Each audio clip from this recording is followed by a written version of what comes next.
পবিত্র ঈদুল আজহা উপলক্ষে হবিগঞ্জ সদর হাফিজে আয়োজিত ঈদ পূর্ণমিলনী অনুষ্ঠানের সম্মানিত সভাপতি হিসেবে উপস্থিত আছেন কেন্দ্রীয় বিএনপির সাংগঠনিক সম্পাদক, হবিগঞ্জ পৌরসভা সাবেক 3 বারের নির্বাচিত পদত্যাগকারী মেয়র আলহাজিকে গোলপাই সহ সদর থানা বিএনপির অঙ্গ ও সহযোগী সংগঠনের সকল পর্যায়ের নেতৃবৃন্দ, আসসালামু আলাইকুম।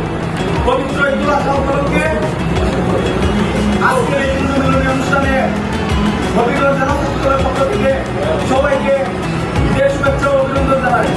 ঈদ মুবারক। পবিত্র জিলহজ মাসের এই দিনে আমাদের দেশের বেগম খালেদা জিয়া দীর্ঘদিন যাবৎ কারাবন্দী। এই পবিত্র দিনে আসল আমরা সবাই মিলে আমাদের নেত্রী আপসীন দেশ নেত্রী বেগম খালেদা জিয়ার জন্য মন প্রাণ তুলে দোয়া করি এবং অতীতে যেভাবে আন্দোলন সংগ্রামে সদর থানা বিএনপি আলহাজিকে গোলপাইয়ের নেতৃত্বে রাজপথে ছিল, আগামী দিনে সকল আন্দোলন সংগ্রামে আমরা বিশ্বাস করি আপনারা